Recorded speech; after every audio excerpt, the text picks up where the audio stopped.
आपण पाहत आहात सर्वसामान्यांचा बुलंद आवाज, तुमच्या हक्काचा निडर सम्राट. संपादक दीपक आढाव. नीट पेपर फुटीच्या वादात केंद्रीय शिक्षण मंत्री धर्मेंद्र प्रधान यांच्या राजीनाम्यानंतर देशाच्या राजकारणात मोठ्या घडामोडी घडल्या आहेत. पंतप्रधान नरेंद्र मोदींच्या सूचनेनुसार राष्ट्रपती द्रौपदी मुर्मू यांनी प्रधान यांचा राजीनामा तत्काळ मंजूर केला. यानंतर केंद्रातील अनुभवी नेते प्रल्हाद जोशी यांच्याकडे शिक्षण खात्याची अतिरिक्त जबाबदारी देण्यात आली. सध्या ग्राहक व्यवहार, अन्न नागरी पुरवठा आणि अक्षय ऊर्जा मंत्रालयाचे कामकाज पाहणारे जोशी आता शिक्षण खात्याचीही सूत्रे हाती घेतील.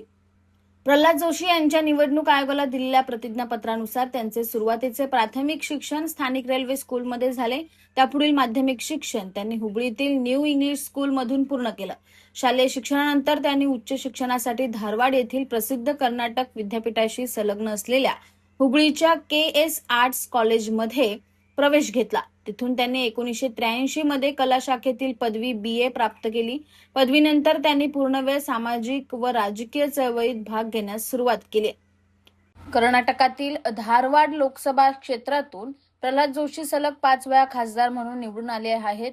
2019च्या मोदी सरकारच्या दुसऱ्या काळात त्यांनी पहिल्यांदा केंद्रीय कॅबिनेट मंत्री म्हणून शपथ घेतली होती. त्यावेळी त्यांच्याकडे संसदीय कार्य, कोळसा आणि खाण मंत्रालयासारख्या वजनदार खात्याची जबाबदारी होती. तिसऱ्या कार्यकाळातही त्यांच्याकडे ग्राहक व्यवहार आणि अक्षय ऊर्जा यांसारखी महत्वाची मंत्रिपदे सोपवण्यात आली. आता शिक्षण खात्यात नवीन मंत्र्याची अधिकृत निवड होईपर्यंत प्रल्हाद जोशीचं या मंत्रालयाचा अतिरिक्त गाडा हाकणार आहेत.